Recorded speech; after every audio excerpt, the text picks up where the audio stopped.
This is video number 1 of chapter 1, class 9. Chapter 1 is number systems. In this video, we'll learn some basic fundamentals and I will recommend not to skip this video. You may feel that you know the concepts, but you need to know them again in a much deeper manner. This will help you to attempt the questions with more clarity, with more confidence. So, what we are going to learn in this video, this is number systems, and we'll study about natural numbers. We'll also study about whole numbers. We'll also study about integers and rational numbers. We'll learn all these four one by one and understand how they are related to each other. It's very important to understand the relationship.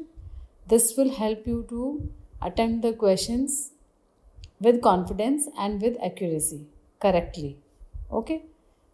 So, let us do natural numbers first.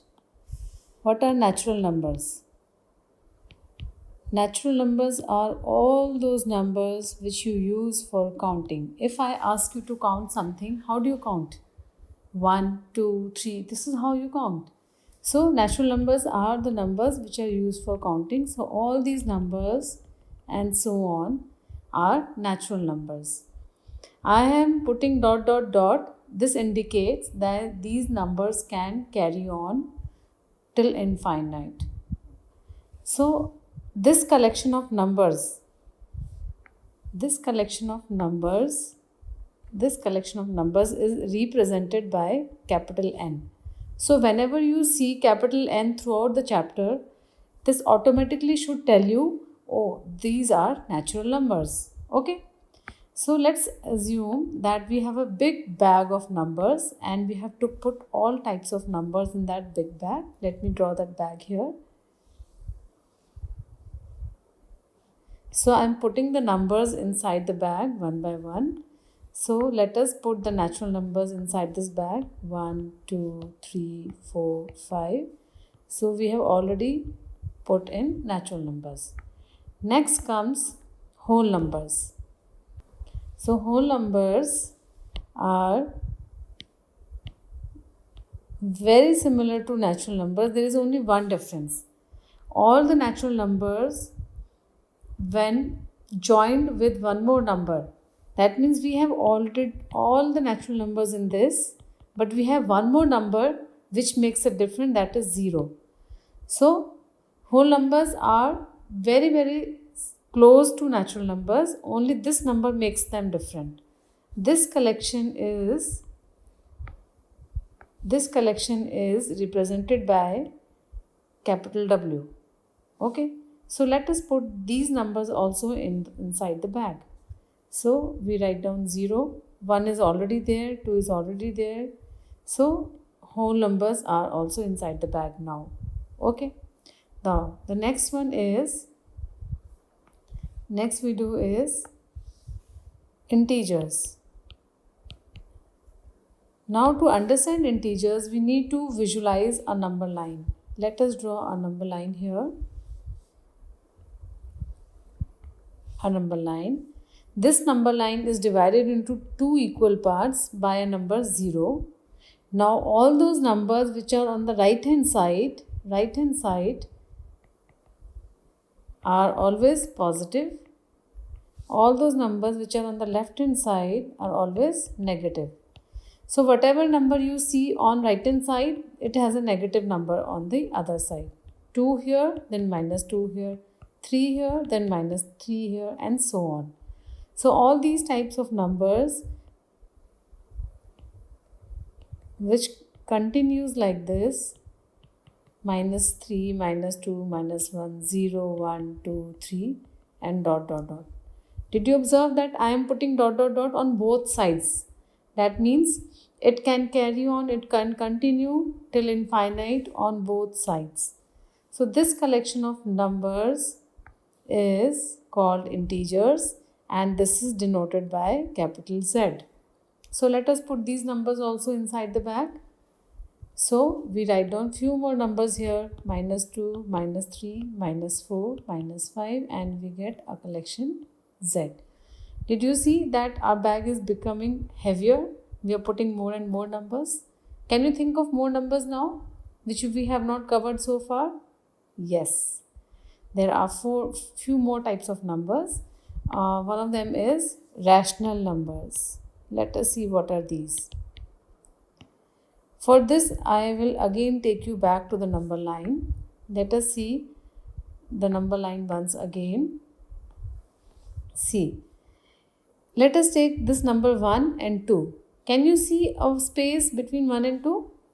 Now, just imagine that you have a lens, a magnifying lens, and you are looking at this space 1 and 2 and zoom it. When you zoom this, it becomes very big. It can look like this, and we see that there are many numbers inside these in between these two numbers, many numbers in between these two. Let me take any one of these. The centermost, this is 3 by 2, because the center number in between 1 and 2 is 1.5, which is 3 by 2. So likewise, when we go back to the number line, we see there are many numbers between 1 and 2, between 2 and 3, between 0 and 1. All these numbers look like something like this, which has a numerator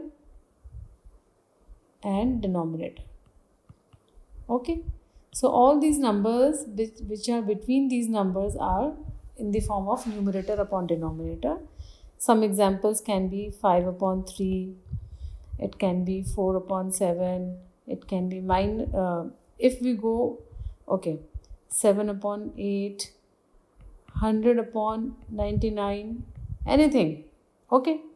So that means there are many more numbers which are 5 upon 2, 5 upon 3, 4 upon 7, 7 upon 11, then -1 upon 2, -1 by 4, -100 by 71, and so on. Many numbers. So let us put all these numbers also inside the bag. -1 by 2, -3 by 2, 4 by 5, and all that. These numbers are denoted by capital Q. So this collection of numbers, rational numbers, is denoted by capital Q. Now we have a definition to express this. Let me write down the definition, and please listen to it carefully. A number is called a rational number if it can be written in the form of P by Q. See, the first condition is it looks like numerator upon denominator form. Okay, see here, I am highlighting this, P by Q. It's compulsory that the number should look like P by Q. It is always numerator upon denominator form, and there are conditions where condition 1 is P and Q are integers. This is condition 1. And condition 2, Q is not equal to 0. Means the denominator